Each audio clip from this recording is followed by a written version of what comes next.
नमस्कार। कभी सोचा है कि एक मामूली सी लिस्ट, सिर्फ कुछ नामों की एक सूची, हमें इतिहास की कितनी गहरी बातें बता सकती है? आज हम ठीक यही करने वाले हैं। भारत आए कुछ विदेशी यात्रियों की एक लिस्ट को हम एक शानदार सफर में बदल देंगे। तो सवाल ये उठता है कि भारत आने वाले इन यात्रियों की ये जो लिस्ट है, ये हमें साम्राज्यों के बनने, बिगड़ने, बदलते हुए व्यापार के रास्तों और सदियों से भारत में दुनिया की दिलचस्पी के बारे में क्या बता सकती है? चलिए इस सोर्स मटेरियल में उतरते हैं और पता लगाते हैं। ये जो टेबल है ना, ये हमारे लिए किसी खजाने के नक्शे जैसा है। इसका हर एक नाम एक अलग दौर का दरवाजा खोलता है। हम मार्को पोलो से लेकर मनुजी तक इन 13 यात्रियों के कदमों के निशान पर चलेंगे और ये समझेंगे कि उनकी यात्राएं हमें भारत के उस जमाने के बारे में क्या बताती हैं। ठीक है, तो चलिए शुरू करते हैं। और देखिए, दिलचस्प बात यह है कि हमारी कहानी मुगलों के शाही दरबार से शुरू नहीं होती, जैसा कि शायद हम सब सोचते हैं। नहीं, हमारा यह सफर शुरू होता है दक्षिण के उन ताकतवर राज्यों से जिनके बारे में अक्सर ज्यादा बात नहीं होती। इस पहले ग्रुप पर नजर डालिए। ये हमें फौरन ही कुछ चौंकाने वाली बात बताता है। मतलब मुगलों से बहुत पहले पांड्य, विजयनगर और बहमनी जैसे दक्षिण और दक्कन के बड़े बड़े साम्राज्यों से दुनिया जुड़ी हुई थी। मार्को पोलो से लेकर नुनिस तक ये सब यात्री उन राज्यों की तरफ खींचे चले आए थे जो अपने बेहिसाब धन, मसालों और हलचल भरे बंदरगाहों के लिए मशहूर थे। लेकिन फिर इतिहास की धारा बदलती है। आइए देखते हैं कि कैसे इन यात्रियों की नज़र और असल में पूरी दुनिया की नज़र अचानक उत्तर की ओर एक नए पावर सेंटर की तरफ घूम जाती है।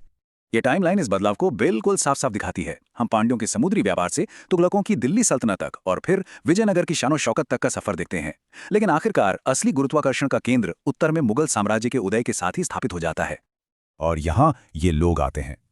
ये नाम, ये मुगल साम्राज्य की जबरदस्त ताकत और दौलत में यूरोप की बढ़ती दिलचस्पी की कहानी कहते हैं।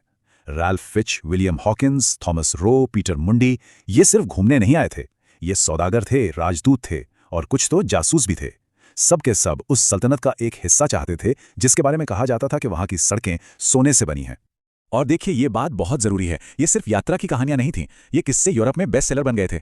यही वो कहानियां थीं जो वहां भारत की एक छवि बना रही थी, उसे एक सपनों की दुनिया के तौर पर दिखा रही थी।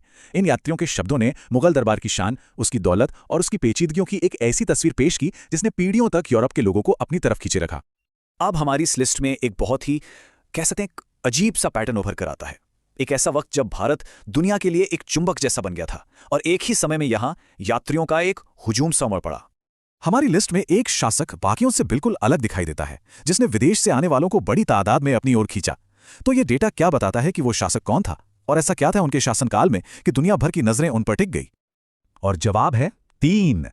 हमारी लिस्ट के 13 यात्रियों में से 3, यानी लगभग एक चौथाई, एक ही मुगल बादशाह के शासन में भारत आए। ये सिर्फ इत्तेफाक नहीं हो सकता। ये एक बहुत बड़ा सुराग है जो हमें उस दौर के बारे में बहुत कुछ बताता है। टैवर्नियर, जो कि एक जौहरी था, बर्नियर, एक डॉक्टर, और निकोलो मनुची, एक दिलेर सिपाही, ये तीनों औरंगजेब के विशाल और उलझे हुए साम्राज्य के दौरान भारत में ही थे। इनका एक साथ यहाँ होना इस बात का इशारा करता है कि उस वक्त मुगल साम्राज्य अपनी बुलंदी पर था, बहुत बड़ा, ताकतवर और दुनिया के लिए इतना जरूरी कि ये दुनिया भर के लोगों को अपनी ओर खींच रहा था और हर किसी का अपना एक मकसद था। तो चलिए अब पूरी तस्वीर को एक साथ देखते हैं। हमने बस एक मामूली सी लिस्ट से शुरुआत की थी। जरा सोचिए कि इस लिस्ट ने हमें भारत के सदियों पुराने इतिहास के बारे में अब तक क्या क्या बता दिया है। तो इस लिस्ट ने हमें क्या दिखाया? इसने हमें एक बदलती हुई कहानी दिखाई है। कैसे ताकत का केंद्र दक्षिण के समुद्री राज्यों से हटकर उत्तर में मुगलों के जमीनी साम्राज्य तक पहुंचा। इसने हमें यह दिखाया कि कैसे औरंगजेब का दौर दुनिया की दिलचस्पी का एक बड़ा सेंटर बन गया। और सबसे बढ़कर यह साबित करता है कि कभी-कभी सबसे मामूली डेटा, जैसे कि सिर्फ नामों की एक सूची, भी इतिहास की गहरी से गहरी परतें खोल सकती है। और ये हमें एक आखिरी, सोचने पर मजबूर करने वाले सवाल पर छोड़ जाता है। हम उन लोगों के नाम तो जानते हैं जिनके नाम इतिहास में दर्ज हो गए, लेकिन उन अनगिनत सिपाहियों, व्यापारियों, तीर्थयात्रियों और आम लोगों का क्या, जिनकी यात्राओं को कभी लिखा ही नहीं गया, जिनकी कहानियां वक्त की धूल में कहीं खो गईं?